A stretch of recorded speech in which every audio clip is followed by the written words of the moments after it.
Today in Getting Real with the Housewives, Dorit files for divorce from PK and Erika Jayne exclusively weighs in. Plus, Sutton reveals where she stands with Dorit as her friendship with Jennifer Tilly has changed. I think that Jennifer kind of wanted to play the middle ground, maybe knowing that Sutton, maybe you shouldn't have said that, but then also like, but I love you and you're one of my best friends, and didn't quite know how to go back and forth on that. And Kathy Wakili has some words for Melissa Gorga as she talks the future of Real Housewives of New Jersey. Have you ran into Kathy at all? No, my neighbor. Yes. No. No. How do you feel about that? I'm fine with it. I'll wave if I see her. And Teddy Melanchamp has a positive health update as Jazelle reveals how Karen is coping in prison. We've got that plus so much more on today's Getting Real with the Housewives. Hey everyone, and welcome to Getting Real with the Housewives. I'm Christina, and like always, we got a lot of big news to get to. Starting with PK and Dorit, she has officially filed for the dissolution of her marriage to PK. She did this on Friday, April 25th, and this is, of course, according to legal documents obtained by Us Weekly. She cited irreconcilable differences as the reason behind the split. Now, we also reported that Derick is asking for sole legal and physical custody of the former couple's children, her son Jagger, who is 11, and daughter Phoenix, who is 9. Now, in addition, the Real Housewives of Beverly Hills star is requesting spousal support. And it seems as all this is going on, he is officially moving on. The entrepreneur and talent manager was snapped kissing the Amazing Race's Shauna Wall outside Cipriani's restaurant in Beverly Hills, California. This was all happening as she was filing for divorce. There was some very awkward photos and videos taken at their son's baseball game where they were sitting on opposite ends of the bleachers, didn't interact. So it seems like things are getting very messy. You know, we saw Dorit really try to make this amicable during the season of Beverly Hills. He definitely wanted to take a step back, didn't want to talk as much, but hopefully they get to an agreement when it comes to co-parenting and can have a smooth transition moving forward. But I feel like this is going to get nasty. Well, Erika Jayne did react to the news, telling us exclusively, I literally just found out online like everyone else, maybe an hour ago, and obviously I reached out to her. She's got more important things to do than to talk to me right now. We got this response from Erika several hours after Dorit filed from divorce after the 10 years of marriage. So she was just as shocked as everybody else. I guess she maybe didn't see this one I mean, maybe she saw it coming, but didn't know that it was going to happen as of right now. But she did reach out. She did say that this is definitely a sad situation. And that, of course, when any family breaks up, it is definitely sad. Erika added, how does anybody feel when they hear that a family's broken up? You feel badly. This is sad. It's a sad thing. Yeah, it is very sad. It is very true. All right, well, we also, keeping it in Beverly Hills, we recently caught up with Sutton Stra, who actually talked about her relationship with Dorit, because we know that things were a little bit rocky, and how things have actually changed for she and Jennifer Tilly. And of course, she weighs in on Garcelle. Take a look. How are you and Dorit doing? Have the two of you spoken since the reunion? No, Dorit and I are going to be Dorit and Sutton, I am afraid. Definitely, yes. We'll see what happens next season, right? It may take us a long time to recover. Right, yeah. No, it probably. I mean, a lot was said and things like that. A lot went back and forth. I think on both of our parts, a lot was said. And, you know, I don't think either one of us wants the other to be unhappy. I don't think either one of us wants to have such animosity between us. So it may take a year, it might take 10 years. But, you know, I think eventually we will find common ground. Yeah. I think we will. I just don't know how long it's going to take. Right. Well, if you and Erika can get there. Listen, that's what I meant at the end. I mean, that was my biggest surprise. I was like, I think Erika and I may have had some fun times over the course of the season, which really surprised me the most of everything. Yeah.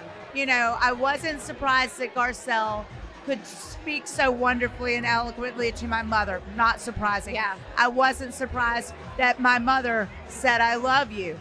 It took a minute, but I wasn't surprised. Yeah. So that was the biggest surprise for me that, you know, Erika and I were at Chuck E. Cheese having fun. Did we just become friends? How did this happen? I mean, you know, then she yelled at me on a boat. Right, that's true. But the fun moments were nice and they were surprising. Yeah. How are you and Kyle? Are you guys in a good place? Kyle's been really busy. Yeah. I haven't seen her since the reunion. Okay.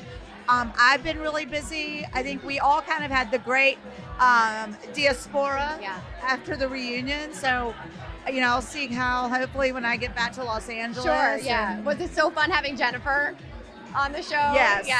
Yes. Did your friendship change at all with her being on the show? I think it did change a little. Okay. Jennifer didn't realize how hard filming the show is. And so that would kind of shocked her a little bit. And I think that Jennifer kind of wanted to play the middle ground, maybe knowing that Sutton, maybe you shouldn't have said that, but then also but I love you and you're one of my best friends, and didn't quite know how to go back and forth on that. But I can take it, I love her. We've been friends for like 20 years. And, it's going to be all good. I'm sure it's a learning curve. I'm sure being on the show. Yeah. And, Jennifer and I we're neighbors. We're like best friends. And I just love her dearly. So, is it going to be hard to think about filming without Garcelle, though, now that she's not coming back? Is that going to be weird for you? I think that it's just going to be interesting going forward with everything.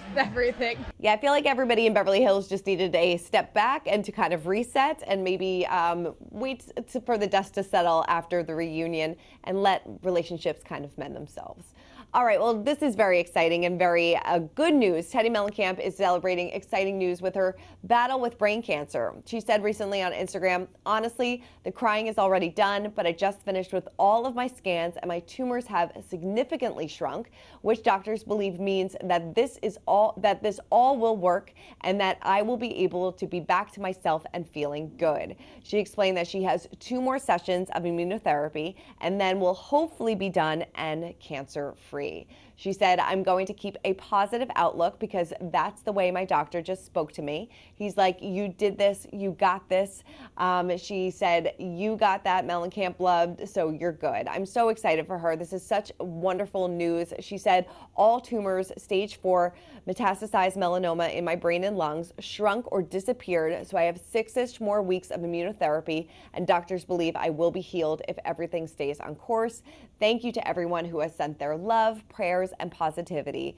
Wow, what a really great news for her. So excited for her. This is such a huge step in what has been a long journey. I know she just recently made her red carpet debut, so to say, after everything has been going on. So she's really taking these positive steps, and she must feel a huge weight lifted off her shoulders. Obviously, she's still got a long road ahead of her, but very excited about this.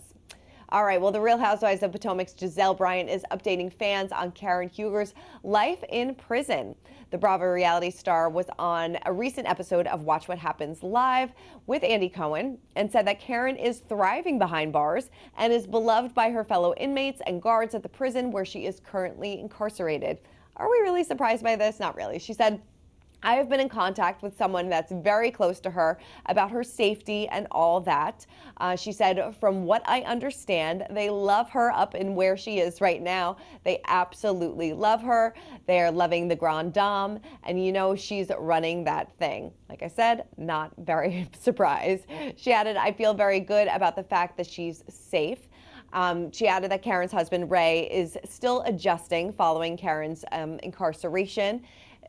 Back in February, Karen was sentenced to 2 years in jail with 1 year suspended, meaning she will be incarcerated for 1 year, and she was ordered to report directly to police custody. So she's been there for 2 months and already running the place, doing it just like the Grand Dame would. Okay, heading over to Jersey, and Kathy Wakili claims that estranged cousin-in-law Melissa Gorga lied about the timeline of their lunch addressing a family rift. So Kathy made the claim while appearing on the April 23rd episode of Page Six's radio podcast. She addressed an interview that Melissa had done on Jeff Lewis's Sirius XM show back in July of 2024, where Melissa revealed that Kathy and her husband Rich were building a home in Franklin Lakes, New Jersey, which was right across the street from Melissa and her husband Joe. Of all the places in New Jersey, it had to be right across the street. Jeff suggested that Melissa be the one to repair the rift, and Melissa agreed, saying that she would definitely do it. Well, it seems like maybe that happened. So Kathy said in her sit down that she wanted to set the timeline straight, claiming that they had run into each other prior to her being on Jeff Lewis's show and doing that interview. So they had run into each other at a charity event. She said that she didn't see Melissa and Joe there, but Melissa did. And then she texted her being like, oh, I wish we talked to one another. She said the next day Melissa texted me, which was very nice. She reached out and said how sad it was that we were at the same event and we walked by each other and didn't say hello.